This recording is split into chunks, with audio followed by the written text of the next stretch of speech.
So hello मेरे class 9 के प्यारे प्यारे विद्यार्थियों। और आज का टॉपिक है हमारे लिए gravitation, a non contact force. इसका मतलब ग्रेविटेशन है क्या? ग्रेविटेशनल फोर्स एक फोर्स है जो कि नॉन कॉन्टैक्ट फोर्स है। याद है हमने इससे पहले वाले चैप्टर में न्यूटन्स लॉज ऑफ मोशन में पढ़ा था कि दो टाइप के फोर्स एग्जिस्ट करते हैं नेचर में, एक छुअन और एक नो छुअन। तो जो छुअन वाली होती है उसे कांटेक्ट कहते हैं, जिसमें फिजिकल कांटेक्ट होता है। और जो नहीं छूने वाली होती है, जो बिना छुए ही अपना फोर्स लगा देती है दूसरे ऑब्जेक्ट पे, तो उसे हम नॉन कांटेक्ट फोर्स कहते हैं। जैसे कि ग्रेविटी। ग्रेविटी है क्या? ग्रेविटी एक फोर्स है जो बिना छुए ही चीजों को अपनी तरफ अट्रैक्ट कर लेती है। और ये किसने बताया? न्यूटन ने। क्या सभी चीजें न्यूटन ने बताई? हाँ, लगभग जितना भी हम लोग पढ़ेंगे अभी क्लास 11 क्लास 12 तक ही, तो हम लोग वो न्यूटन का ही फिजिक्स पढ़ेंगे, उसको न्यूटनियन फिजिक्स कहते हैं। और इसका एक और नाम है क्लासिकल फिजिक्स। तो ज्यादा आपका समय ना लेते हुए हम लोग स्टार्ट करते हैं आज का चैप्टर, आज के हमारी वार्तालाप, ग्रेविटेशन। सो आगे बढ़ते हैं। तो क्या कभी आपने सोचा है कि जो हमारा सोलार सिस्टम है या सोलार फैमिली है, सन, अर्थ, वेनस, सैटर्न, ये कैसे एक दूसरे की तरफ ऐसे रोटेट कर रहा है? मतलब कौन क्यों सन की तरफ जो अर्थ है वो रिवॉल्व करता जा रहा है या सैटर्न रिवॉल्व करता जा रहा है, ऐसा क्यों है? तो ये ड्यू टू फोर्स है। बिना फोर्स लगे तो ये हो नहीं सकता। तो ये फोर्स कौन लगा रहा है? तो न्यूटन ने बताया कि ये फोर्स मासेस लगा रही है। मास का क्या मतलब होता है कि amount of matter contained in a volume. मतलब किसी वॉल्यूम में कोई अमाउंट ऑफ मैटर अगर कंटेन्ड है तो उसको हम लोग मास बोलते हैं, या फिर सिर्फ अमाउंट ऑफ मैटर हम लोग बोल सकते हैं। यहाँ पे मैं एक चीज क्लियर कर दूं, mass present in unit volume is called density, लेकिन amount of matter present in any volume is called mass. ठीक है? तो अगर कोई चीज किसी के पास मास है तो वो क्या कर सकती है? किसी दूसरे मास पर फोर्स लगा सकती है, ये बताया न्यूटन ने। और वही काम हमारा सन करता है। क्या करता है? सन अर्थ पे, अर्थ सन पे, सन ये सॉरी अर्थ मून पे, मून अर्थ पे। इसीलिए हम लोग ये चक्कर काटे जा रहे, काटे जा रहे, काटे जा रहे। तो गाइस, हमने सुना था कि धरती गोल होती है। ये गोल है? नहीं, ये सर्कल है। देखिए गोल कैसे बनेगा। अब ये गोल है, क्यों? क्योंकि ये 3D, ये तो एक सर्कल दिख रहा है हमको। एक प्लेन पे कभी हम 3D फिगर नहीं बना सकते, 2D फिगर बना सकते हैं, लेकिन यहाँ पे हम लोग 3D देख रहे हैं। कैसे? क्योंकि ये रोटेट कर पा रहा है। तो मेरे को ये बताओ कि इंडिया यहाँ पे है, हम लोग यहाँ पे हैं, ठीक है? और यहाँ पे कहीं पे साउथ अमेरिका है, इधर ऑस्ट्रेलिया है। तो होगा क्या कि जब मैं इंडिया पे रहूंगा तब तो सीधे खड़े रहूंगा, और इधर ऑस्ट्रेलिया पे आऊंगा तो नीचे गिर नहीं जाऊंगा। अब अगर मान लीजिए कि हम यहाँ पे आते हैं, आपको एक स्टोरी सुनाता हूँ। मेरी एक फ्रेंड थी, जब हम लोग छोटे थे, तो उस फ्रेंड ने मुझे क्या बताया था कि दुनिया गोल है। देख दुनिया गोल कैसी है। दुनिया गोल है और हम लोग दुनिया के यहाँ पे रहते हैं, और जैसे ही हम इधर से आएंगे, यहाँ पे आएंगे, तो फिर गिर जाएंगे ना। फिर हम लोग गिरते क्यों नहीं है? तो उसने मुझे ऐसा कहा था कि यहाँ पे आने, कोने पे मत चले जाना, नहीं तो गिर जाओगे।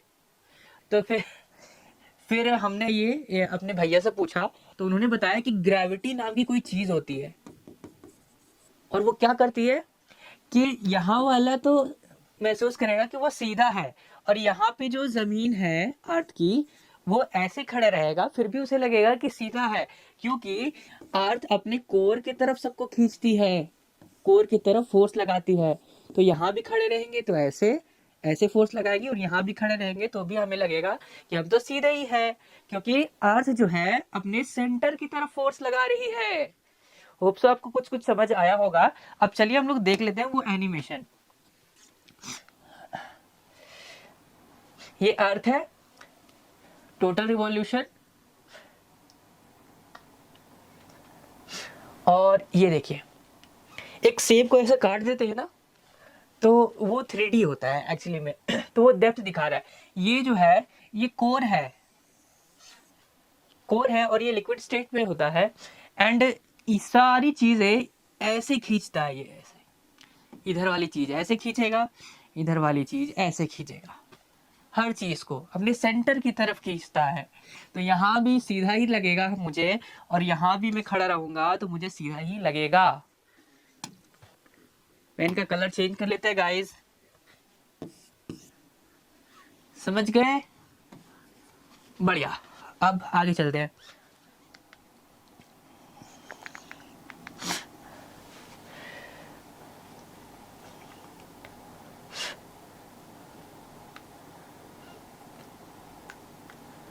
और ये हमारा रोटेशन कंप्लीट हो गया। अब आगे देखते हैं। अब मेनली इस चैप्टर में हमें पढ़ना क्या क्या है। तो पहले इंट्रोडक्शन देखेंगे कि कैसे आया, कौन लाया, फिर हम लोग यूनिवर्सल लॉ ऑफ ग्रेविटेशन देखेंगे, फिर न्यूटन्स थर्ड लॉ कि every action has equal and opposite reaction, उससे कंपेयर करेंगे लॉ ऑफ ग्रेविटेशन को। फिर हम लोग इक्वेशन ऑफ मोशन देखे थे, याद है हमने 3 इक्वेशन ऑफ मोशन पढ़ा था वो पहले वाले चैप्टर में, हाँ वही तीन पढ़ेंगे। फिर मास और वेट में डिफरेंस फाइंड करेंगे। फिर थ्रस्ट जानेंगे, थ्रस्ट क्या होता है, प्रेशर क्या होता है, प्रेशर इन फ्लूइड्स देखेंगे, पहले पता चले इसमें है क्या फ्लूइड। अब फिर बायोन्सी देखेंगे, बायोन्सी कौन सा फोर्स होता है। फिर आर्किमिडीज ने क्या बताया, density and relative density, and that's all. हमारा चैप्टर यहीं पे कंप्लीट हो जाएगा। तो एक एक करके सबको देखते हैं। और ये है हमारा पहला, दैट इज इंट्रोडक्शन। तो ये लो एप्पल खाओ। ये एप्पल दे रहे हैं, इनका नाम न्यूटन है। क्या न्यूटन यही है? हाँ यही वो न्यूटन है, सर आइजैक न्यूटन। पूरा क्लासिकल फिजिक्स, क्लासिकल मैकेनिक्स इन्होंने ही लिखा है, और इनको भगवान माना जाता है क्लासिकल मैकेनिक्स का, और आइंस्टाइन को क्वांटम मैकेनिक्स का। बेसिकली इन्होंने क्या बताया, देखो सर आइजैक न्यूटन कितना में 1687 में एक लॉ प्रपोज किए। क्या मतलब, एक थेसिस लेके, क्या थेसिस था, क्या था उस थेसिस में कि दुनिया में जितनी भी चीजें हैं एक दूसरे को अट्रैक्ट कर रही है, लेकिन उसके लिए एक शर्त है कि ऑब्जेक्ट के पास मास होना चाहिए। तो अगर कोई ऑब्जेक्ट के पास कुछ मास है तो वो क्या करेगा, किसी दूसरे ऑब्जेक्ट को जिसके पास मास है वो एक दूसरे को अट्रैक्ट करेगा। समझ आया? तो every mass in the universe attracts every other masses with a force which is directly proportional to the product of two masses and inversely proportional to the square of the distance between them। समझो क्या बोला कि force जो होगा ना वो directly proportional होगा मास 1 के, फोर्स जो है वो डायरेक्टली प्रोपोर्शनल होगा मास 2 के, है ना? नहीं, इन्होंने क्या बताया कि फोर्स जो होगा वो प्रोपोर्शनल होगा मास 1 इंटू मास 2 के। समझे? तो मास 1 मास 2 ऐसे नहीं बोलेंगे। उन्होंने क्या बोला, अपनी थीसिस में क्या लिखा कि वो प्रोडक्ट होगा मास 1 और मास 2 के प्रोपोर्शनल। उन्होंने यही लिखा, और हम भी यही पढ़ते हैं, हमारे दादाजी ने भी यही पढ़ा था, और हमारे आने वाली 7 पुश्तें भी यही पढ़ेंगी, बशर्ते कुछ नया चीज हम लोग इन्वेंट ना कर दे। आगे और क्या होता है कि F इनवर्सली प्रोपोर्शनल होता है डिस्टेंस के स्क्वायर के। चलिए अब आगे बढ़ते हैं। यहाँ पे 2 मासेस दे रखा है, एक बड़ा M है और एक छोटा M है। ये दोनों एक दूसरे को एक फोर्स से खींच रहे हैं, ठीक है? एक का फोर्स का डायरेक्शन है इधर और एक के फोर्स का डायरेक्शन है इधर। मतलब इस ऑब्जेक्ट पे फोर्स इधर लग रहा है, इस ऑब्जेक्ट पे फोर्स इधर लग रहा है। तो क्या हम बोल सकते हैं ये दोनों एक दूसरे को अट्रैक्ट कर रहे हैं? क्या लॉ ऑफ ग्रेविटेशन यहाँ पे लगेगा? बिल्कुल लगेगा सर, क्योंकि इसके पास मासेस है। तो अगर मासेस है और लॉ ऑफ ग्रेविटेशन भी लग रहा है तो जरूर ये दोनों एक दूसरे पे फोर्स लगा रहा होगा, फोर्स ऑफ अट्रैक्शन। ध्यान दीजिएगा मेरी बात पे, मैंने कहा फोर्स ऑफ अट्रैक्शन, मैंने कहीं नहीं कहा फोर्स ऑफ रिपल्शन। इसका मतलब सर कि जो ग्रेविटेशन है या फिर ग्रेविटी है वो ऐसी फोर्स है जो सिर्फ क्या करती है, अट्रैक्ट करती है सर। समझे, ग्रेविटी वो फोर्स है जो अट्रैक्ट करती है, रिपेल नहीं, रिपल्सन नहीं होता है। ग्रेविटेशन में सिर्फ और सिर्फ अट्रैक्शन होता है। ये बात दिमाग में बैठा लेंगे हम लोग। चलिए आगे बढ़ते हैं। ओके लेट अस, हाँ ये स्टेटमेंट है। अब हम लोग क्या करेंगे, हम लोग डिराइव करेंगे फॉर्मूला फोर्स का, जैसे न्यूटन ने किया ठीक वैसे ही। उन्होंने क्या बोला कि फोर्स जो है वो डायरेक्टली प्रोपोर्शनल होता है मास 1 इंटू मास 2 के, और फोर्स जो है वो इनवर्सली प्रोपोर्शनल होता है distance of square between them. मतलब ये हमारा है मास 1, ये हमारा है मास 2, और डिस्टेंस के स्क्वायर और। अच्छा एक सवाल का जवाब दीजिएगा, पृथ्वी गोल, चांद गोल, सूरज गोल, सैटर्न गोल, तारे गोल, सारी चीजें गोल ही क्यों होती है? एक्चुअली गोल स्फेयर, तो सारी चीजें स्फेयर क्यों होती है? कमेंट में इसका आंसर दीजिएगा। तो फोर्स जो है हम लोग प्रोपोर्शनल बोल सकते हैं mass 1 into mass 2 by r square के, नहीं, और ये जो फोर्स है हम लोग इक्वल बोलेंगे जी m1 m2 bye r square.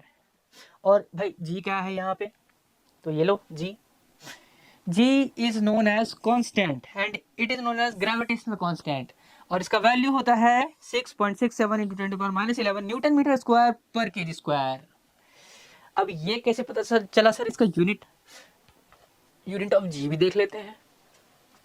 चलिए यूनिट ऑफ जी मेरे साथ साथ लिखते रहेंगे, सिर्फ देखेंगे नहीं। यूनिट ऑफ कैपिटल जी, क्या फोर्स का यूनिट आपको पता है? जी हाँ सर, न्यूटन, न्यूटन जिसके बारे में आप बात कर रहे हैं।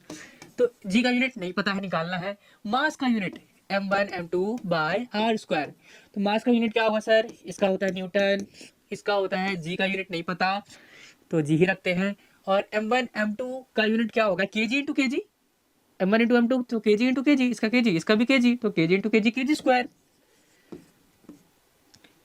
और आर है क्या, आर डिस्टेंस है, और डिस्टेंस का ऐसा यूनिट होता है मीटर, तो मीटर स्क्वायर।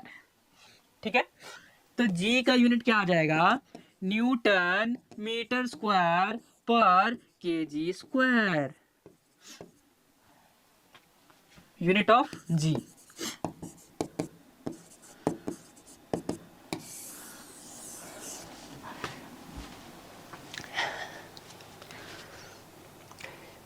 एक्चुअली ये जो वैल्यू है 6.67 into 10⁻11 newton metre square per kg square, ये जो वैल्यू है कैसे आई, ये हमें 11th में पता चलेगा कि ये जी का जो कैलकुलेशन है वो कैसे किया जाता है, क्योंकि ये एक बहुत छोटी क्वांटिटी है, बहुत स्मॉल क्वांटिटी है।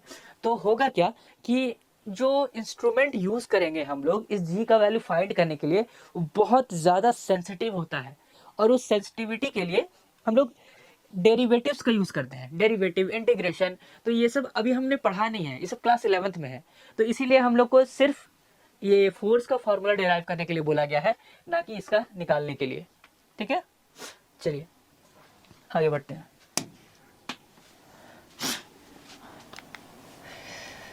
तो फोर्स का फॉर्मूला आ गया GMM by d square. D क्या है, distance between the two masses.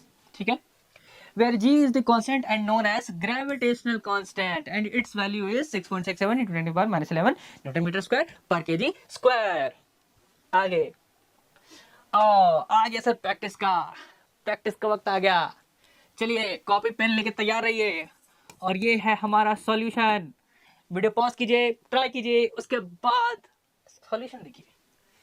Calculate the force of gravity due to earth on a ball of mass 1 kg। चलिए मास 1 दिया है 1 kg, उसके बाद अर्थ, अच्छा mass of earth, mass of मतलब m2 दिया है 6.4 इंटू 10⁻24 kg, और g का वैल्यू दे दिया है 6.7 into 10⁻⁻11 Newton metre square per kg square. m1 m2 और रेडियस ऑफ अर्थ दिया है 6.4 इंटू 10⁻3 किलोमीटर, तो 6 मीटर 3 किलोमीटर 10⁻3 किलोमीटर है, तो किलोमीटर को अगर मीटर में चेंज करना है तो 10⁻3 मतलब 1000 से हम लोग मल्टीप्लाई कर देते हैं। चलिए तो आगे सुनो, अब करना क्या है, क्या फोर्स निकालना है। इसका एक बार हम लोग ना डायग्राम बना लेते हैं। डायग्राम बनाने से होता क्या है कि हमें समझ आता है कि क्या पूछा जा रहा है। ये क्या है, सरफेस ऑफ अर्थ है और यहाँ पर 1 kg का मास है। तो यहां से लेकर के यहां तक आपने पढ़ा है, देखिए centre of mass. Centre of mass आपने नहीं पढ़ा होगा। सेंटर ऑफ मास होता क्या है, पूरे बॉडी का मास जहां पे कंसंट्रेटेड होता है, जिस पॉइंट पे हर चीज एक पॉइंट पे बैलेंस हो सकती है। ऐसे देखो, ये यहां पे बैलेंस हो गया, ये भी एक जगह बैलेंस हो जाएगा, बैलेंस हो गया। तो इसका एक पॉइंट ऐसा है जिसको हम बैलेंस कर ले तो पूरी बॉडी को बैलेंस कर सकते हैं, और वो स्फेयर का होता है सेंटर। तो अर्थ का भी सेंटर होगा, तो सेंटर से लेकर के सरफेस तक का डिस्टेंस अगर हम फाइंड कर ले तो m1 इसके बीच का डिस्टेंस वही नहीं हो जाएगा, और ये कितना है, रेडियस ऑफ अर्थ है। समझे, इसीलिए हम लोग रेडियस को ही डिस्टेंस ले रहे हैं। तो फोर्स क्या निकल जाएगा, जी का वैल्यू होता है 6.7 into 10⁻⁻11 m1 1 m2 6.4 into 10⁻24 m1 m2 by d square या r स्क्वायर। तो 6.4 इंटू 10⁻6 एक बार हो गया, और फिर से 6.4 इंटू 10⁻6 दूसरी बार। एक 6.4 एक 6.4 खत्म, एक 6.7 है, एक 6.4 है, और यहाँ 6 6 12 12 गया 24 12 माइनस 1, ठीक है। तो 6.7 बाय 6.4 इंटू 10 ये आ गया। कैलकुलेशन मिस्टेक, चलिए देख लेते हैं। 6.4 गया 6 6 12 ऊपर गया, बस ठीक है, सही है, सब कुछ सही है। ये पॉइंट से उड़ा देते हैं, और 64 जब डिवाइड करेंगे तो 1 पॉइंट समथिंग आएगा। कितना आएगा ये देख लेते हैं, हम लोग ट्राई करते हैं। चलो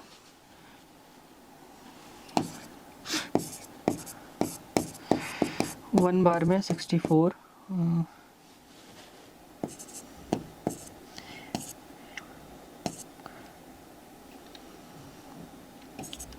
तो 1.04 आएगा, 1.04 इंटू 10 और ये आ गया 10.4।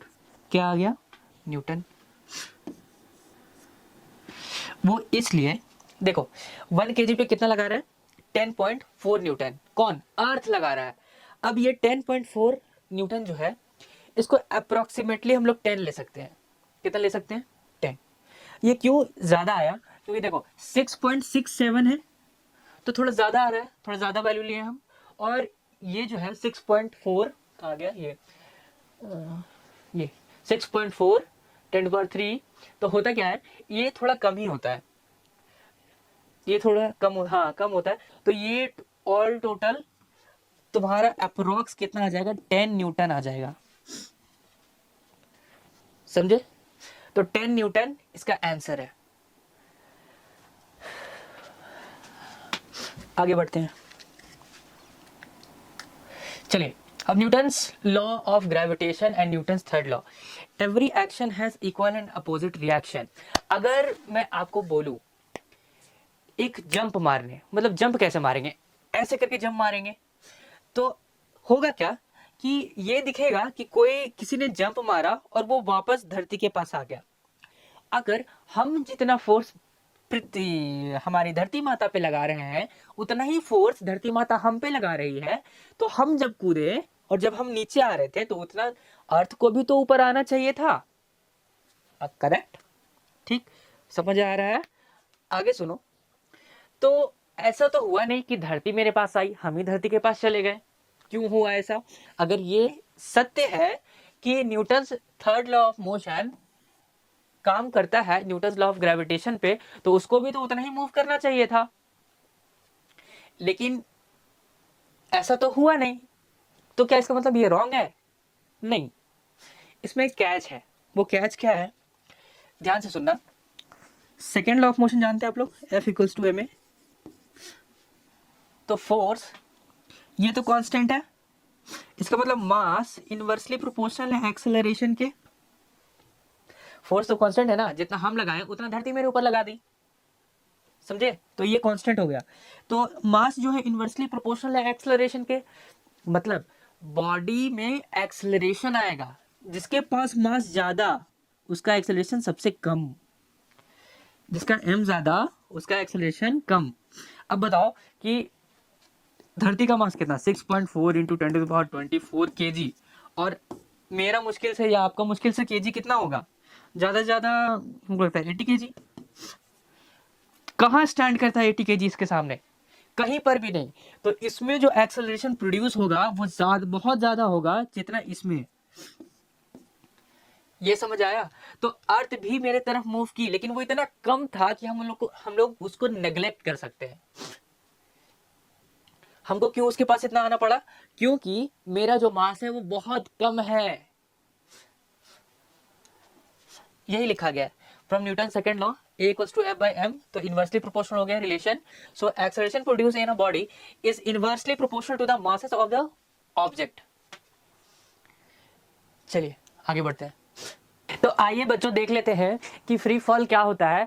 फ्री फॉलिंग कब बोलते हैं? जब किसी ऑब्जेक्ट को किसी हाइट से छोड़ दिया जाए और ये सिर्फ और सिर्फ ग्रेविटेशनल फोर्स के अंडर एक्ट करे, तो इसको बोलेंगे कि ये फ्री फॉल कर रहा है। तो चलिए पढ़ लेते एक बार। The falling of body from a height toward the earth under the gravitational only the gravitational force of earth with no other force acting on it, it is called free fall. क्या बोला कि कोई other force act नहीं करना चाहिए body पे, नहीं तो इसको फ्री फॉल नहीं बोलेंगे। कोई अदर फोर्स एक्ट नहीं करना चाहिए, सिर्फ कौन एक्ट करना चाहिए? Gravitational force. और किसका ग्रेविटेशनल फोर्स? अर्थ का ग्रेविटेशनल फोर्स। इन तीनों इनको मिला के बोलते हैं ग्रेविटी। तो अगर आप सिर्फ ग्रेविटी लिखेंगे इतने बड़े वाले की जगह पे तो भी गलत नहीं होगा, सही होगा। आगे देखते हैं।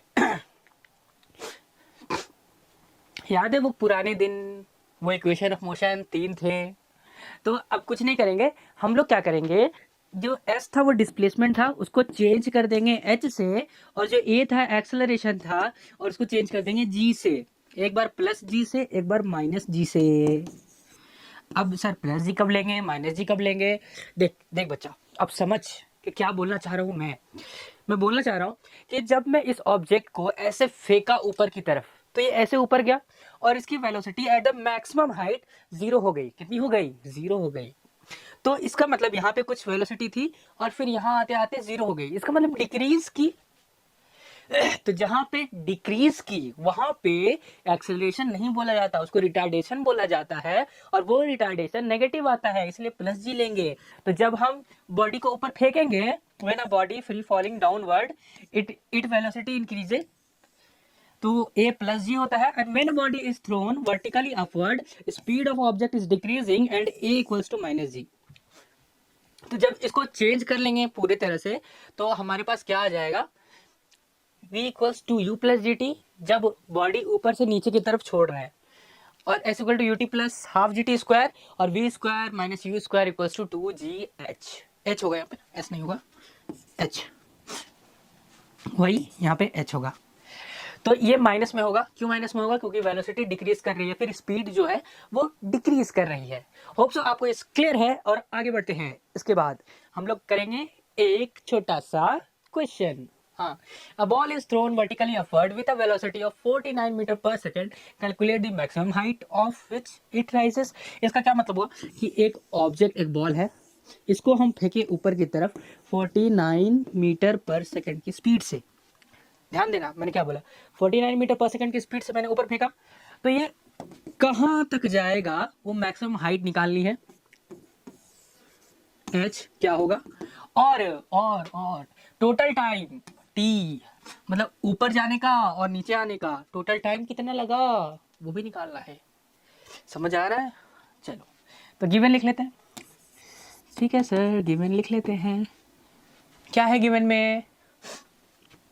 तो यू है 49 मीटर पर सेकंड,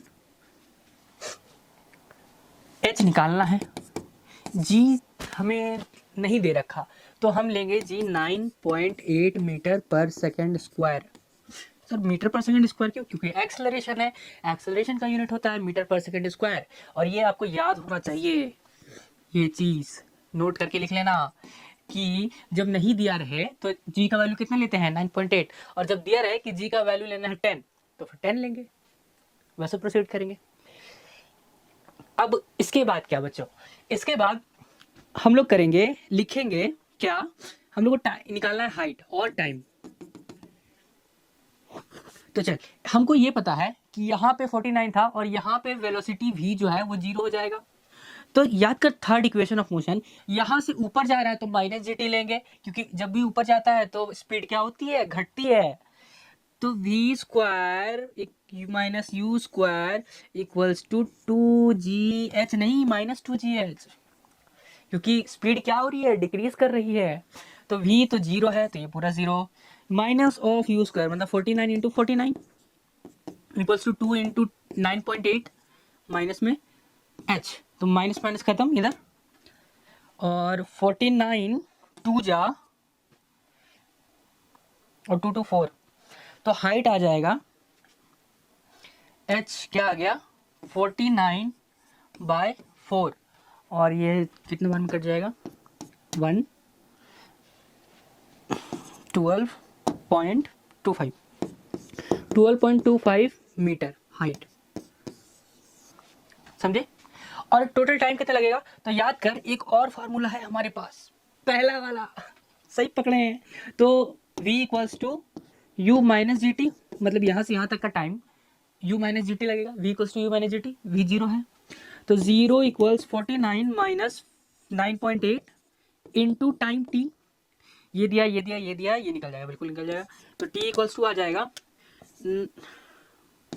49/9.8, ये इधर गया और ये इधर आ गया, तो ये 2 बार में जाएगा, नीचे इधर 10 होगा और ये 5।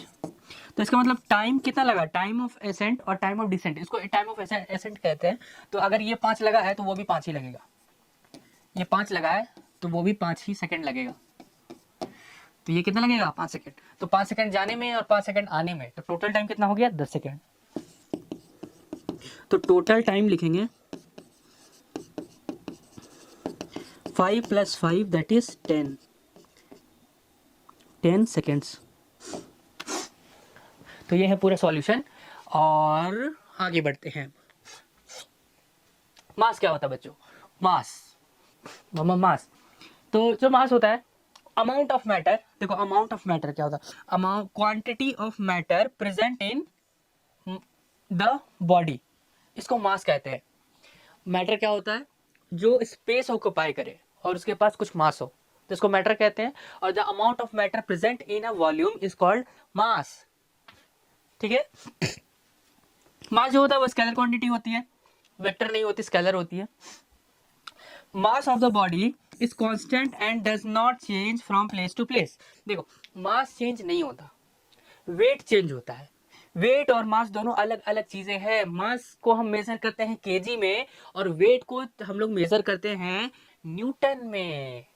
तो सर न्यूटन तो फोर्स का होता है, तो क्या वेट फोर्स है? हाँ बच्चा वेट फोर्स है, इतनी देर से मैं यही बोल रहा हूँ कि वेट फोर्स है और मास क्या है, एक प्रॉपर्टी है बॉडी का जिसमें अमाउंट ऑफ मैटर खोजते हैं। समझ रहे हैं? आगे बढ़े, बिल्कुल बढ़ते हैं सर। इसका यूनिट लिखना है, यूनिट नहीं लिखा है मैंने, यूनिट होता है केजी, किलोग्राम ऐसा यूनिट है। और बाकी अगर सीजीएस यूनिट में देखें, सीजीएस में तो ग्राम होता है। Mass of a body can not be zero. हाँ, मास ऑफ अगर कोई बॉडी है तो उसमें जीरो मास एग्जिस्ट नहीं करता है और ना हो सकता है।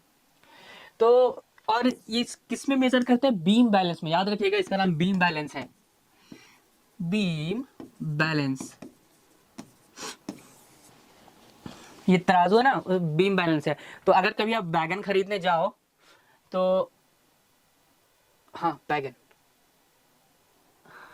अगर बैगन खरीदने जाओ तो एक तरफ वो बटखारा उसको बोलते हैं, वो वेट रखता है उसका, और एक तरफ हमारा बैगन रहता है। तो जो बैगन का वेट है, हम लोग क्या मेजर कर रहे हैं उससे, उसे मेनली मास मेजर कर रहे हैं। दूसरी तरफ एक रहता है लोहे का मास रखता है, और इधर बैगन रखता है और वजन कर देता है। तो बेसिकली बीम बैलेंस हम लोग क्या मेजर करते हैं, मास मेजर करते हैं, जो कहीं भी चेंज नहीं होता। अगर कुछ केजी में दिया हुआ है तो वो कभी चेंज नहीं होगा, और हम लोग मेजर करते हैं मास को, ना कि वेट को। अब आता है वेट। अब जैसे कि हम जानते हैं, वेट वो फोर्स है जो हम लोग पे कौन लगाती है, अर्थ। अर्थ अट्रैक्ट करती है हम लोग को। देखो, the wait of the body is the force with which it attracted towards the centre of the earth. आज जैसे कि पहले हमने शुरुआत में ही बता दिया था कि सेंटर की तरफ सब कुछ अट्रैक्ट हो रहा है, इसीलिए नीचे रहो ऊपर रहो, अर्थ के बराबर वाली बात है। आपको कभी नहीं लगेगा कि ये हिस्सा नीचे है या ये हिस्सा ऊपर है। अब वेट होता क्या है, वेट का फॉर्मूला तो m mass into acceleration due to gravity, और g का वैल्यू होता है 9.8 metre per second square. F equals to mg होता है, ma होता है ना, मास इनटू एक्सेलरेशन। वैसे ही वेट इक्वल्स टू होता है mass into acceleration due to gravity, mg। और 1 kg फोर्स पे कितना न्यूटन होता है, 9.8 न्यूटन, याद रखिएगा। फिर it can be zero, positive और नेगेटिव, और इसको मेजर किसे कहते हैं, स्प्रिंग बैलेंस है। देखो, ये स्प्रिंग बैलेंस है और ये स्प्रिंग बैलेंस है, ये दोनों क्या है, स्प्रिंग बैलेंस, ऐसे दिखते हैं। इससे हमेशा वेट वजन होता है, ना कि मास। चलो, अब क्या है, weight on the moon is 1/6 of earth. हम जी का वैल्यू नहीं निकाला ना, स्मॉल जी। चलो हम लोग जी का वैल्यू निकालेंगे अब।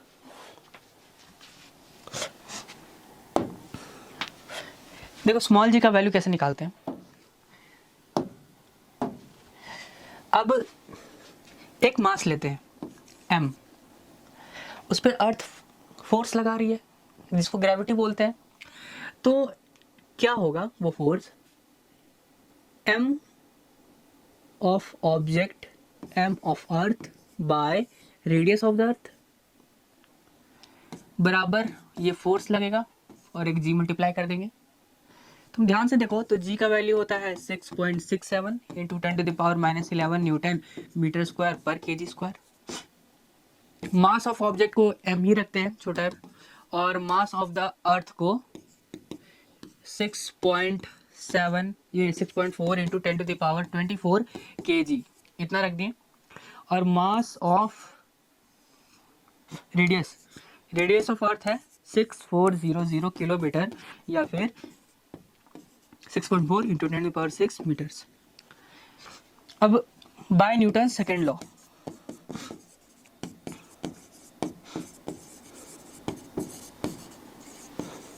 F equals to ma।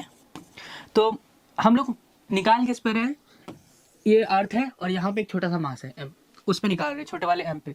तो एक्सेलरेशन किसका लेंगे, छोटे वाले m का लेंगे, m इंटू a बराबर g m capital M by r square. R क्या है, radius of the square, mm खत्म। और a जो है इसी को हम लोग g बोल देते हैं, और आ जाता है ये हमारा g capital M by r square. अब g का वैल्यू पता है, हाँ। m का वैल्यू पता है, हाँ। और r का वैल्यू पता है, हाँ। सबको पुट कीजिए और ये पता है कितना आएगा, 9.8 metre per second square. Approximate इसको 10 बोल सकते हैं, कहीं पे ले लिया जाता है 10 अपने फायदे के लिए, मतलब जैसा भी क्वेश्चन रहेगा उसके हिसाब से। तो ये था पूरा कैलकुलेशन कि जी कैसे निकालते हैं। अब सुनो, जी निकालने के लिए कैसे, जी चाहिए, ये यूनिवर्सल कांस्टेंट होता है, कहीं भी चेंज नहीं होगा, ना मार्स ना प्लूटो, कहीं पर भी नहीं, ना वेनस। अब ये जो m जो है मास ऑफ द प्लैनेट, और r जो है रेडियस ऑफ द प्लैनेट, तो ये सब हम लोग को पता है। ये सब कौन फाइंड किया सर, न्यूटन, हाँ जी न्यूटन किया ये। तो ये कैसे किया, मतलब मास ऑफ द अर्थ, मतलब अर्थ को ही दिखा दिया, मतलब कैसे कर सकते हैं सर ये सब। और रेडियस ऑफ द अर्थ कौन नापा जाके, तो न्यूटन नापा। और कैसे नापा पता है, कैलकुलस बना के। आगे हम लोग पढ़ेंगे कैलकुलस 11 में, कैलकुलस से हम लोग भी निकाल पाएंगे, फिर उससे किसी का भी निकाल लेंगे, किसी का भी प्लैनेट का। तो अब देखो, अब हम लोग क्या करते हैं, कंपेयर करते हैं। ये क्या दिया है, फॉर मून, मून के लिए मास इतना है और रेडियस ऑफ द मून इतना है और जी होता है Gmm/r²। तो mass of earth, mass of earth यहाँ है, मास ऑफ अर्थ दिया है, रेडियस ऑफ द अर्थ दिया है, ठीक है। तो जी के लिए फॉर्मूला क्या है, सॉरी छोटा जी के लिए जी कैपिटल M/r²। एक बार लेंगे अर्थ का और एक बार लेंगे मून का, ये अर्थ का है, और जी ऑफ मून इक्वल्स टू हो जाएगा Gm/r²।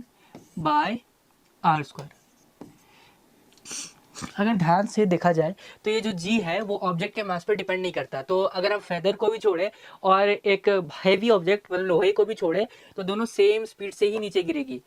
लेकिन फेदर तो देर से गिरता है सर, और लोहे का जो कील होता है, जो नेल होता है, वो स्पीड में गिर जाता है। क्यों? एयर रेसिस्टेंस, एयर रेसिस्टेंस काम करता है यहाँ पे। अगर मून पे छोड़ेंगे ना तो दोनों साथ में ही गिरेगा। एक ये भी है, आप यूट्यूब पे सर्च कर सकते हो, वो नासा का साइट पे डाला हुआ है, नासा का जो यूट्यूब चैनल है उस पर डाला हुआ है कि वो लोग क्या किया, एक्सपेरिमेंट किया मून पे कि फेदर और नेल को साथ छोड़े तो वो साथ ही नीचे गिरा। तो जी मास में डिपेंड नहीं करता। अब होगा क्या, दोनों का रेशियो लेंगे जब जी ऑफ एम मतलब g of e by g of m, क्या आ जाएगा, जी जी कट जाएगा ऊपर नीचे, और M of E into r² of moon by m of moon into r² of earth. जब वैल्यू पुट करके हम लोग काट छाट कर लेंगे तो आएगा ये 6, लगभग ये 6 के आसपास आएगा। तो इससे पता चलता है कि g ऑफ अर्थ कितना है, 6 time of g of moon है। क्या मतलब हुआ सर इसका? मतलब अगर हम अर्थ पे 1 फीट कूद रहे हैं तो अगर इतना ही फोर्स के साथ अगर हम कूदे ना मून पे तो 6 फीट कूद जाएंगे। यही मतलब हुआ इसका। समझिए। अब आता है थ्रस्ट एंड प्रेशर। थ्रस्ट क्या होता है, प्रेशर क्या होता है? अब सुनो, अब डिफाइन ऐसे किया गया थ्रस्ट को, क्या किया गया, एक हॉरिजॉन्टल सरफेस लिया गया और उस पर परपेंडिकुलरली फोर्स लगाया गया और बोला गया ये जो परपेंडिकुलर वाला फोर्स है ना, इसी को थ्रस्ट कहते हैं। थ्रस्ट क्या होता है? The force which act on object perpendicular to its surface is called thrust. वो फोर्स जो सरफेस के परपेंडिकुलरली एक्ट करे उसको हम लोग थ्रस्ट कहते हैं। और थ्रस्ट पर यूनिट एरिया क्या होता है? प्रेशर। अब देखो एरिया पे डिपेंड कर रहा है। थ्रस्ट मतलब फोर्स बाय एरिया, इसको प्रेशर बोल रहे हैं हम लोग। तो प्रेशर किस पे डिपेंड किया? एरिया पे। इसमें एरिया ज्यादा है, अगर हम किसी को ऐसे दबाते हैं तो उसको कम चोट लगता है। लेकिन सोचो एक पिन से ऐसे करके दबाए तो पिन तो घुस जाएगा उसमें, उसको बहुत ज्यादा दर्द होगा। तो प्रेशर किस में ज्यादा? इस हैंड वाले में, स्पिन वाले में? बिल्कुल सही, इस स्पिन वाले में। Less area large pressure, larger area less pressure. Thrust हमेशा ऊपर की तरफ लगता है और ग्रेविटी हमेशा नीचे की तरफ लगती है। समझे? अब प्रेशर क्या होगा? Thrust by area, force by area. तो इसको F/A भी लिख सकते हैं। जितना ज्यादा एरिया उतना कम, जितना ज्यादा एरिया उतना कम प्रेशर। तो pressure inversely proportional to area of cross section, मतलब कितना एरिया पे फोर्स लग रहा है, और pressure directly proportional to the force applied. मतलब जितना ज्यादा फोर्स उतना ज्यादा प्रेशर, जितना ज्यादा एरिया उतना कम pressure. Keeping the individual quantity constant, मतलब यहाँ पे फोर्स होगा ना ऊपर में, तो अगर फोर्स को कांस्टेंट रखते हैं तो ये इनवर्सली प्रोपोर्शनल में हो जाएगा, और अगर एरिया को कांस्टेंट रखते हैं तो ये डायरेक्टली प्रोपोर्शनल में हो जाएगा। ठीक, तो चलिए स्टूडेंट्स देखते हैं प्रेशर इन एवरीडे लाइफ, क्या क्या एप्लीकेशन है प्रेशर के। तो पहला सबसे ज्यादा जो यूज होने वाला एप्लीकेशन है वो है नाइफ। नाइफ क्या होता है? उससे चीजें काटी जाती है, तो उसका जो शार्प एज होता है वो बहुत कम एरिया होता है, और हम लोग फोर्स लगाते हैं उसके परपेंडिकुलर। मतलब यहाँ से ऐसे फोर्स लगाया, वो एक्चुअली लीवर की तरह काम करता है। क्लास 10 में आप पढ़ो कि लीवर क्या होता है, सारे मशीन्स के बारे में। तो ये जो है लीवर की तरह काम करता है, और इसका शार्पनेस मतलब एरिया बहुत कम होता है, जिसकी वजह से प्रेशर बहुत ज़्यादा बढ़ जाता है और आराम से चीज़ें कट जाती है। तो और वही नाइफ जब टाइम के साथ ब्लंट हो जाता है तो उससे कटना बंद हो जाता है या फिर बहुत मुश्किल से कटने लगता है, तो फिर से उसे पजाया जाता है, उसका एरिया कम किया जाता है। एंड जो सेकंड जो एग्जांपल है वो है बैग। बैग का जो स्ट्रैप होता है, स्कूल बैग का स्ट्रिप, वो थोड़ा मोटा किया जाता है ताकि प्रेशर जो है वो पूरे पेट में बट जाए। अदरवाइज अगर वो पतला होगा तो फिर ज़्यादा तकलीफ होगी स्टूडेंट्स को उसको बाइट करने में। तो उसके बाद फिर tip of a needle is sharp. ओ पेन नहीं है, pen pen pen pen pen. Tip of a needle is sharp, मतलब नीडल सुई, सुई जो होती है जैसे चुबोई जाती है, तो ये सुई का जो नीडल होता है वो बहुत ज़्यादा शार्प किया जाता है ताकि वो आराम से कहीं भी एंटर कर जाए, तो स्किन में आराम से एंटर कर जाता है, पेनिट्रेट कर लेता है। उसके बाद the pressure on the ground is more when the man is walking. जब मैन वॉक कर रहा होता है, मैन वॉक करेगा तो हमेशा एक पैर जमीन पे टच रहेगा और एक पैर हवा में रहेगा, तो इसका मतलब एक पैर पे सारा जो एरिया है वो एक पैर पे है, एरिया जो कवर कर रहा है जितना भी वेट है मैन का, तो सिर्फ इतना एरिया में वो कवर करेगा चल रहा है तो। लेकिन अगर स्टैंड है तो यही दो हो जाएगा क्योंकि दो पैर होते हैं। तो जब एरिया बढ़ गया तो प्रेशर कम हो जाएगा, और जब चल रहा है तो प्रेशर ज़्यादा होगा क्योंकि एरिया कम हो जाएगा। फिर सेकेंड में the depression is much more when man standing and the cushion when lying down. जब आदमी सो रहा होता है तो एरिया पूरे जो वेट है पूरे एरिया में बढ़ जाता है, मतलब पूरे शरीर के एरिया में, पूरे बॉडी के एरिया में बढ़ जाता है। लेकिन जब आदमी खड़ा होता है, बहुत देर तक खड़ा रहता है, तो उसे तकलीफ होने लगती है। क्यों? क्योंकि ज़्यादा देर तक वो उसी दो सिर्फ पैर के एरिया में अपना पूरा वेट को संभाले हुए रखता है। ठीक है, आगे देखते हैं ट्रैक्टर ऑफ अ टायर। जब भी कभी खेती होती है तो वहाँ पे मड होते हैं, कीचड़, जो आराम से पैरों को धंसा देते हैं। तो ऐसा ना हो इसलिए ट्रैक्टर के टायर्स को ब्रॉडर बनाया जाता है कि वो आराम से धंसे ना। एरिया ज़्यादा तो प्रेशर कम, और प्रेशर कम तो वो धंसेगा नहीं। तो होप सो ये समझ में आया होगा। अब आगे बढ़ते हैं हमारे नेक्स्ट सेगमेंट की तरफ जो कि है बायोंट फोर्स, प्रेशर इन लिक्विड्स। तो बायोंसी या फिर बायोंट फोर्स क्या होता है? बायोंसी क्या होता है? फोर्स ऑफ बायोंसी या फिर बायोंट फोर्स या फिर अपथ्रस्ट, तीनों में से कुछ भी बोल सकते हैं इसको। और ये क्या होता है? पानी एक फोर्स ऊपर की तरफ लगाता है किसी भी ऑब्जेक्ट पर जब वो पानी में डूबा रहे। सर कैसे पानी लगा सकता है? नहीं बच्चा, कोई भी लिक्विड लगा सकता है। कोई भी लिक्विड एक अपथ्रस्ट एक फोर्स लगाता है। क्या लगाता है? अपवर्ड एक फोर्स लगाता है, जिसको अपथ्रस्ट बोलते हैं या फिर फोर्स ऑफ बायोंसी बोलते हैं या फिर बायोंट फोर्स बोलते हैं, कि तुम इससे कुछ भी बोल सकते हैं। तो यही लिखा गया, whenever an object is और बॉडी इज इन वाटर और in other liquid it appears to lose some weight and feel lighter, every fluid exert upward force on the object immersed in it. कोई भी object अगर liquid में immersed है तो फिर उस पर एक फोर्स लगेगा और वो उसी फोर्स का नाम अपथ्रस्ट है। Thus the buoyant force is also known as upthrust. Buoyant force को ही क्या बोला जाता है? Right, upthrust. उसके बाद फिर काउज ऑफ बायोंसी, रीजन क्या है? तो देख बच्चा, कोई भी ऑब्जेक्ट का एक हाइट होता है h, तो यहाँ पे प्रेशर है P नॉट, यहाँ पे प्रेशर है पी आई। तो ऑब्वियस सी बात है कि पी आई जो है वो ज़्यादा होगा P नॉट के, क्योंकि from the depth pressure increases, एक डेप्थ के साथ प्रेशर जो है इंक्रीज होता है, तो P I greater than P not. तो ये जो प्रेशर डिफरेंस आ रहा है, डेल्टा P आ रहा है, इसी की वजह से क्या होगा? एक अपथ्रस्ट लगेगा, एक फोर्स लगेगा ऑब्जेक्ट पे। ये क्या चाहेगा? यहाँ का पानी बराबर करना प्रेशर को इसके बराबर, तो ये एक फोर्स लगाएगा जिसको अपथ्रस्ट बोलते हैं।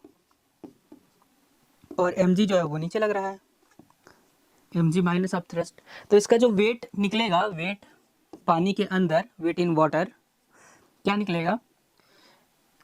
mg minus upthrust.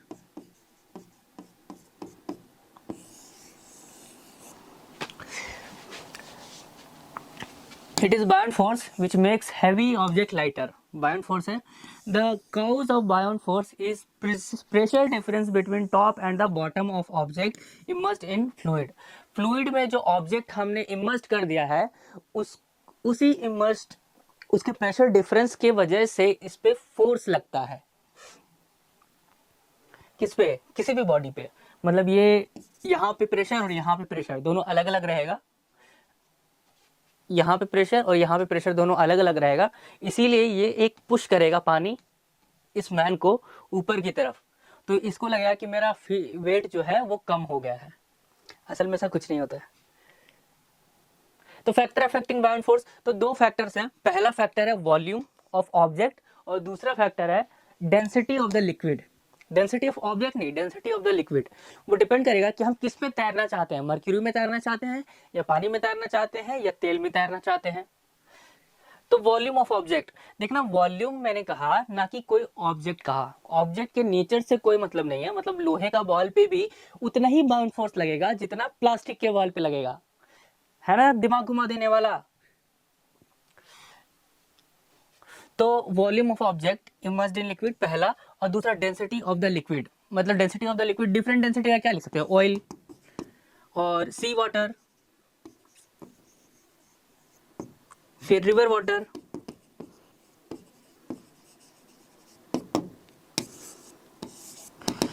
ETC.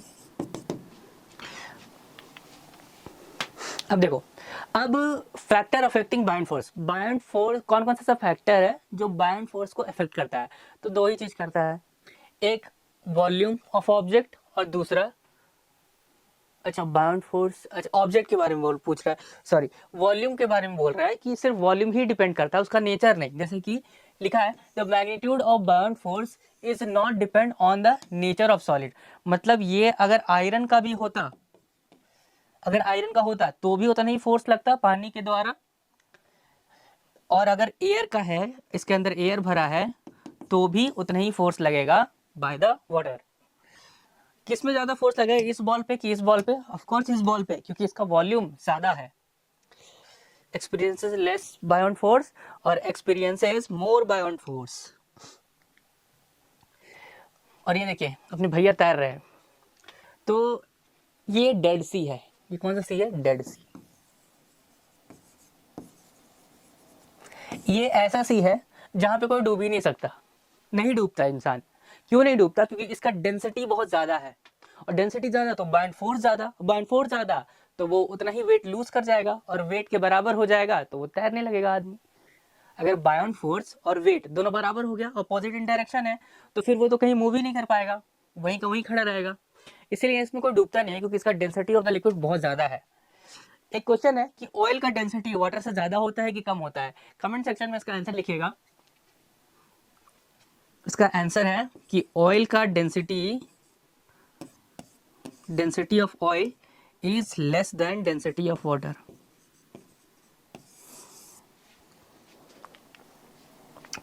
अब factor affecting the buoyant force. कौन कौन सा फैक्टर अफेक्ट करता है बाउंड फोर्स को? तो the density of the liquid पहला. Density of a liquid increases the buoyant force will increase. अगर डेंसिटी ऑफ द लिक्विड को इंक्रीज करते हैं तो बाउंड फोर्स भी इंक्रीज होगा. It is easy to swim in sea water, exerts greater buoyant force on the swimmer due to higher density. तो sea water के पास ज्यादा डेंसिटी होती है, जिसकी वजह से वो ज्यादा बाउंड फोर्स लगा सकता है और उस पर तैरना आसान होता है. अब iron block float on mercury. Mercury क्या होता है? लिक्विड होता है. लिक्विड के ऊपर आयरन नेल जो कांटी होता है जिसको ऐसे ठोकते हैं, तो वो जो है क्या करती है? फ्लोट करती है मर्क्यूरी में. तो क्यों मर्क्यूरी में फ्लोट करती है? क्योंकि मर्क्यूरी का डेंसिटी ज्यादा है आयरन नील से. It is due to the mercury exerts very high bound force of the mercury liquid. Mercury liquid में जो अगर हम आयरन नील को डालते हैं तो वो फ्लोट करता है, क्योंकि आयरन नील का डेंसिटी कम है मर्क्यूरी का लिक्विड की डेंसिटी से. When an object is completely immersed in water, then the volume of water displaced by the equal to the volume of the object itself. अब सीधी सी बात है, एक पूरा भरा ग्लास है, ठीक है, ऊपर तक भर दिया मैंने. अब उसके अंदर अगर मैं कोई सी ऑब्जेक्ट को डाल दूंगा तो जितना ऑब्जेक्ट का वॉल्यूम होगा उतना ही पानी तो वो बाहर निकालेगा। कितना पानी बाहर निकाला, ये होता है ऑब्जेक्ट का वॉल्यूम। पहले बाल्टी को भर दिया, बाल्टी के अंदर कोई ऑब्जेक्ट को डाल दिया, तो वो जितना पानी बाहर निकालेगा उतना ही वॉल्यूम होगा। किसका? ऑब्जेक्ट का। ये तरीका है वॉल्यूम निकालने का। और ये कौन बताए थे? ये आर्किमिडीज सर है, आर्किमिडीज। हाँ, और ये प्रिंसिपल भी कहलाता है आर्किमिडीज प्रिंसिपल। हुआ क्या कि ये नहा रहे थे टब में, और जैसे ही ये पूरा टब भरा हुआ था, जैसे ये एंटर किए तो पानी बाहर आया इधर से उधर से। तब इनका दिमाग ठनका और वो बोले कि ओ, मतलब है कि पानी उतना ही फोर्स लगाएगा मेरे ऊपर जितना हम अपना वॉल्यूम डिस्प्लेस कर देंगे वाटर का। मतलब क्या हुआ, देखो एक बार पढ़ते हैं इसको। According to this principle, when an object is wholly or partially immersed in a liquid, it experiences a buoyant force equal to weight of the liquid displaced by it के। नहीं समझ में आया? अब समझ में आएगा। देखो, बायोंट फोर्स कितना लगेगा? Wait of the liquid displace by the object. मतलब आपने कितना पानी बाहर निकाला बकेट से, उतना ही जितना आप निकाल पाओगे पानी बकेट से बाहर, उसका वेट कर लेंगे और उतना ही वेट वो ऊपर की तरफ लगाएगा पानी, क्योंकि उतना वेट कम कर दिया ना मैंने उसके अंदर। अब एक क्वेश्चन है, क्वेश्चन कर लेते हैं। ये एनसीईआरटी क्वेश्चन है। वीडियो पॉज कीजिए और मेरे साथ फिर ट्राई कीजिए इसको। तो मास ऑफ एल्युमिनियम दिया है 5 kg और जी बोला है लेने के लिए 10 मीटर पर सेकेंड स्क्वायर। अब देख, एक बाल्टी लेते हैं, ये बाल्टी पूरी भरी हुई है, ठीक है, और ये एल्युमिनियम फॉयल है, ये एल्युमिनियम फॉयल है। फॉयल तैर रहा है, तो इसका मतलब कि ये जो अपवर्ड फोर्स लग रहा है, अप थ्रस्ट, और डाउनवर्ड में जो mg लग रहा है वो इक्वल है। तो अप थ्रस्ट किसके इक्वल है? mg के। तो इतना ही अप थ्रस्ट लग रहा होगा अगर वो तैर रहा है तो होगा क्या? देखो, अब फोर्स कितना लग रहा है ये तो निकाल सकते हैं ना हम लोग। mg, और ये वेट के बराबर होता है मास 5 g10, दैट इज 50 न्यूटन। तो 50 न्यूटन अप थ्रस्ट लगेगा उस पर, तब जाके वो तैरेगा, अदरवाइज वो डूब जाएगा। अगर इतना अप थ्रस्ट लग रहा है किसी ऑब्जेक्ट पे तो वो तैरेगा, नहीं तो डूब जाएगा।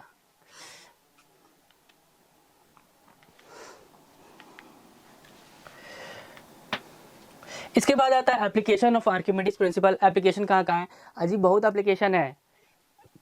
सबसे बड़ा एप्लीकेशन आपको बताते हैं, सबमरीन सुने? सबमरीन किसी देश के सिक्योरिटी के लिए बहुत इंपॉर्टेंट रोल होता है सबमरीन का, वो काम करता है आर्किमिडीज प्रिंसिपल पे। डिटरमाइनिंग द रिलेटिव डेंसिटी, ये तो हो गया, प्योरिटी कहीं लिखे होंगे हम। हाँ देखो, सबमरीन्स पे, सबमरीन्स के लिए यूज होता है। दूसरा लैक्टोमीटर सुने हैं, जिसमें पता चलता है कि दूध गाढ़ा, मतलब दूध में कितना पानी मिलाया गया है। हाँ, ऐसा एक मीटर होता है जिसे बता सकते हैं कि दूध में पानी मिलाया गया है कि नहीं। तो वो जनरली यूज करते हैं होटल वाले, क्योंकि उन्हें ज़्यादा दूध की ज़रूरत पड़ती है और गाढ़ी दूध की मिठाई बनानी होती है उन लोगों को। तो लैक्टोमीटर भी यूज होता है, आर्किमिडीज प्रिंसिपल पे बेस्ड होता है। हाइड्रोमीटर, जिसे डेंसिटी निकाली जाती है किसी लिक्विड की, देखिए, determining the density of liquid based on Archimedes principal. Archimedes principal he based होता है। सबसे पहला है determining the relative density of the substance. Relative density क्या होता है आगे पढ़ेंगे, लेकिन रिलेटिव डेंसिटी क्यों यूज होता है वो मैं बताता हूँ। एक्चुअली 3/4 हम लोग का पार्ट अर्थ का वो पानी है, क्या? वाटर। और वाटर से ट्रैवल करना सस्ता पड़ता है, सबसे सस्ता वाटर से ट्रैवल करना पड़ता है। मतलब बड़े बड़े जहाज़ों में जब आप ट्रांसपोर्ट पढ़िएगा इकोनॉमिक्स में, तो सबसे सस्ता होता है पानी वाला जहाज़, उसके बाद फिर ट्रेन आ जाता है, फिर उसके बाद ट्रांसपोर्ट जो भी है हमारा ट्रक वरक आ गया बाय रोड, और उसके बाद सबसे महंगा होता है बाय एयर। तो सबसे सस्ता कौन होता है? पानी वाला। तो अगर पानी वाला पोर्ट जो है, पोर्ट में जो जहाज आते हैं, अगर वो ही नहीं बनेगा, जहाज ही नहीं बनेगा, तो फिर हमें सब कुछ महंगा मिलेगा। तो इसमें फिजिक्स इकोनॉमिक्स से भी रिलेटेड है। डायरेक्टली नहीं लेकिन इनडायरेक्टली।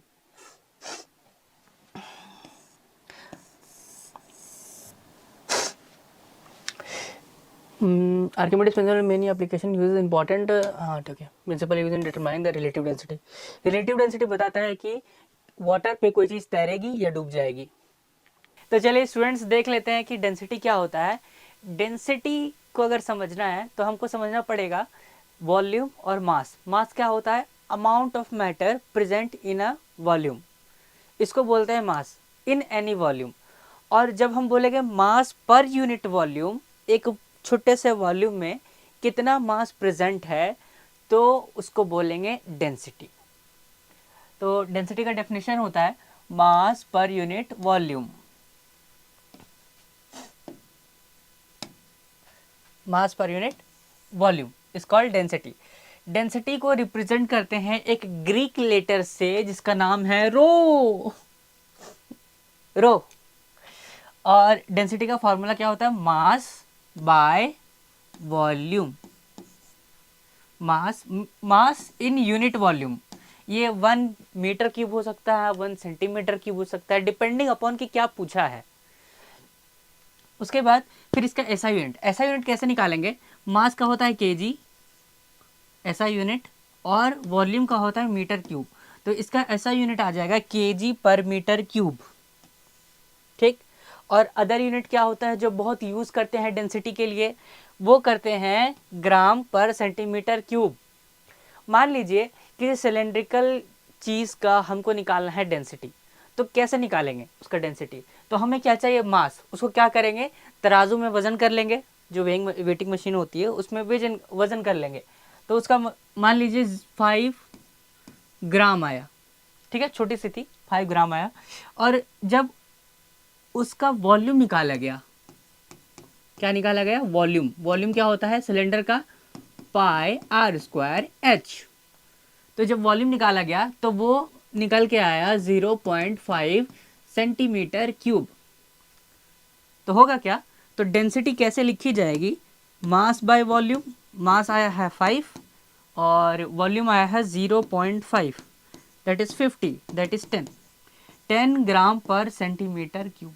ये चीज रो आ गया 10 ग्राम पर सेंटीमीटर क्यूब। ठीक है। अब इसके बाद हम लोग बात करेंगे 1 केजी पर मीटर क्यूब में कितना ग्राम पर सेंटीमीटर क्यूब होता है। तो हम पहले वाटर का देख लेते हैं। डेंसिटी ऑफ वाटर क्या होती है? 1000 केजी पर मीटर क्यूब, और ये बराबर होता है 1 ग्राम पर सेंटीमीटर क्यूब के। याद रखेंगे ये चीज़, न्यूमेरिकल बनाने में हेल्प हो जाएगा। ठीक।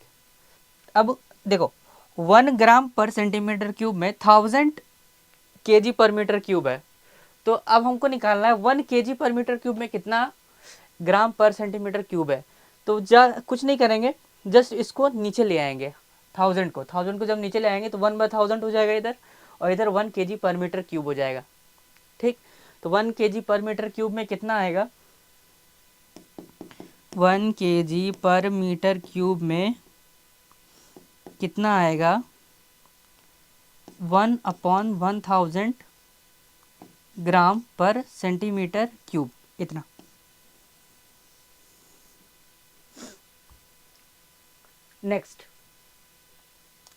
नेक्स्ट है हमारा टॉपिक रिलेटिव डेंसिटी। रिलेटिव मतलब क्या होता है? सर वो जो जलते हैं क्या क्या क्या कौन जलते हैं भाई? रिश्तेदार? नहीं, वो रिलेटिव नहीं। तो है क्या रिलेटिव? डेंसिटी क्या है? किसी के रिस्पेक्ट में बात करना। जैसे हम बोलेंगे कि ये चीज़ छोटी है, लेकिन भाई किससे छोटी है? इसका मतलब आपने किसी को एज्यूम किया होगा जो इससे बड़ी है, तब तो ये छोटी आई। तो हमें एक कंपैरिजन के लिए कुछ चाहिए होता है रिलेटिव निकालने के लिए। रिलेटिव का मतलब कंपैरिजन होता है। Relative density is defined as the ratio of the density of object by density of the water. Sir सिर्फ वाटर? हाँ जी, सिर्फ वाटर। रिलेटिव डेंसिटी को ऐसे ही डिफाइन किया गया है। क्यों? क्योंकि 3/4 तो वाटर ही है पूरे अर्थ में, तो उसका ट्रांसपोर्ट बहुत सस्ता होता है। बेसिकली अगर ट्रांसपोर्ट में देखा जाए यहाँ से वहाँ तक जाने का डिस्टेंस में, अगर आपको सबसे सस्ता ट्रैवल करना है तो पानी वाले जहाज़ से कीजिए, उससे महंगा ट्रैवल करना है तो ट्रेन से कीजिए, उससे महंगा ट्रैवल करना है फिर अपने कार से कीजिए, उससे महंगा ट्रैवल करना है फिर एयरप्लेन से कीजिए। तो बेसिकली ये चीज़ चला आ रहा होता है। तो रिलेटिव डेंसिटी का फॉर्मूला क्या आ जाएगा, density of object by density of water. अब ध्यान से देखो, ऊपर डेंसिटी का यूनिट होगा केजी पर मीटर क्यूब और नीचे भी केजी पर मीटर क्यूब, दोनों कट जाएगा ऊपर नीचे और इसके बाद नो यूनिट। तो अगर आपसे पूछा जाए कि रिलेटिव डेंसिटी का क्या यूनिट होता है, ऐसा यूनिट क्या होता है, तो हम लोग बोलेंगे कोई यूनिट नहीं होता है सर, नो यूनिट, क्योंकि ऊपर भी डेंसिटी नीचे भी डेंसिटी, डेंसिटी को मार दिया। It is a ratio so it has not unit. अब तीन चीज़ें हमें पता होनी चाहिए, रिलेटिव डेंसिटी 1 से ज़्यादा हो सकता है, रिलेटिव डेंसिटी 1 से कम हो सकता है, रिलेटिव डेंसिटी 1 के बराबर हो सकता है। जब 1 के बराबर होगा तब तो पानी में फ्लोट करेगा। अब रिलेटिव डेंसिटी किसका निकालेंगे, ऑब्जेक्ट का निकालेंगे ना, तो ऑब्जेक्ट क्या करेगा, जब 1 होगा तो पानी के ऊपर फ्लोट करेगा। अब रिलेटिव डेंसिटी 1 से कम है, इसका मतलब क्या हुआ, देखो ये है density of object by density of water और ये कम है 1 से, तो डेंसिटी ऑफ ऑब्जेक्ट बड़ा छोटा है डेंसिटी ऑफ वाटर से, मतलब डेंसिटी ऑफ वाटर बड़ा है, तो जिसका डेंसिटी ज़्यादा उसमें वो तैरने लगेगा। तो इसमें वाटर का डेंसिटी बड़ा है तो यहाँ पे ये फ्लोट करेगा और फिर ये सिंक कर जाएगा, क्योंकि इसमें क्या होगा, डेंसिटी ऑब्जेक्ट का बढ़ जाएगा। आयरन का डेंसिटी ज़्यादा है पानी से, इसीलिए वो डूब जाती है, समझे। तो हमें ये चीज़ें याद रखनी होती है। चलिए आगे देख लेते हैं, आगे क्या है। अभी क्वेश्चन है, क्वेश्चन कर लेते हैं हम लोग। आई थिंक ये लास्ट क्वेश्चन होगा। चलो, वॉल्यूम ऑफ सॉलिड मास इतना सेंटीमीटर क्यूब, ठीक है, गिवन दे रखा है,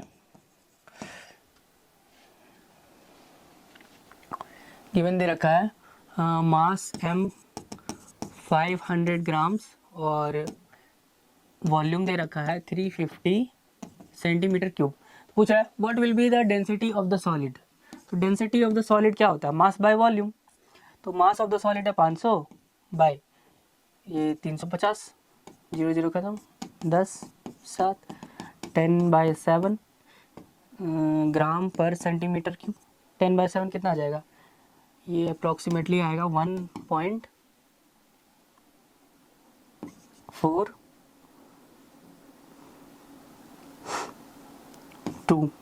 ग्राम पर सेंटीमीटर क्यूब। पहला आ गया ए नंबर। अब बी नंबर देख लेते हैं। What will be the mass of water displaced by this solid? Mass of the water displaced by the solid. अब आर्किमिडीज प्रिंसिपल क्या बोलता है, आप जितना आपके ऊपर बायोंट फोर्स लगेगा उतना ही आप पानी डिस्प्लेस कीजिएगा। अगर मान लीजिए ये तैर रहा है, ये सॉलिड जो है वो तैर रहा है, तो निकालते हैं पहले इसका रिलेटिव डेंसिटी निकालते हैं। Relative density of object, density of water 1 होता है, 1 ग्राम पर सेंटीमीटर क्यूब, और डेंसिटी ऑफ ऑब्जेक्ट क्या होता है, क्या निकाला हमने 1.42। तो ये तो ग्रेटर देन 1 है, तो ये क्या करेगा, फ्लोट करेगा, मतलब कि इसका mg बराबर होगा, दैट मीन्स क्या हुआ, mg बराबर इसका अपथ्रस्ट।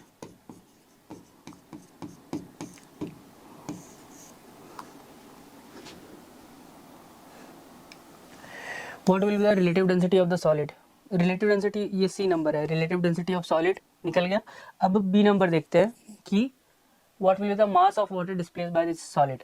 तो मास ऑफ द वाटर क्या, हमको पता है मास बाय वॉल्यूम होता है डेंसिटी। तो डेंसिटी ऑफ वाटर कितना है, ये वाटर लेंगे, ये भी वाटर लेंगे, ये भी वाटर लेंगे, तो मास ऑफ वाटर क्या निकल जाएगा, ध्यान से देखना, मास ऑफ वाटर लिखे हम rho of water into volume of water. तो रो ऑफ वाटर क्या है 1 है और वॉल्यूम ऑफ वाटर क्या है 350 सेंटीमीटर क्यूब है। तो मास कितना निकल जाएगा ग्राम पर सेंटीमीटर क्यूब, सेंटीमीटर क्यूब खत्म, तो 350 ग्राम से निकल जाएगा 350 ग्राम। तो ए बी सी हो गया। और डी में क्या पूछा है विल इट फ्लोट और सिंक। फ्लोट करेगा भाई, एक मिनट रिलेटिव डेंसिटी ज़्यादा है ना, ओके सॉरी सिंक कर जाएगा, फ्लोट नहीं करेगा सिंक कर जाएगा, ज़्यादा होता है ना, अगर ये ज़्यादा कर रहा है तो ये सिंक कर जाएगा, फ्लोट नहीं करेगा। और डी जो है सिंक।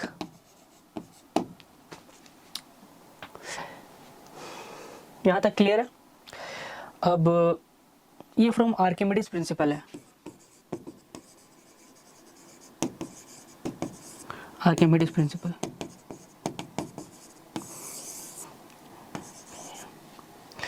कि mg बराबर अब थ्रस्ट होगा। तो देखिए हम लोगों ने क्या क्या निकाला, यहाँ पे रिलेटिव डेंसिटी निकाला, मास ऑफ द वाटर निकाला, फिर डी ये बताया कि सिंक करेगा या नहीं करेगा। होप सो आपको ये लेक्चर हेल्पफुल रहा होगा and thank you and stay tuned with मिता गुरु।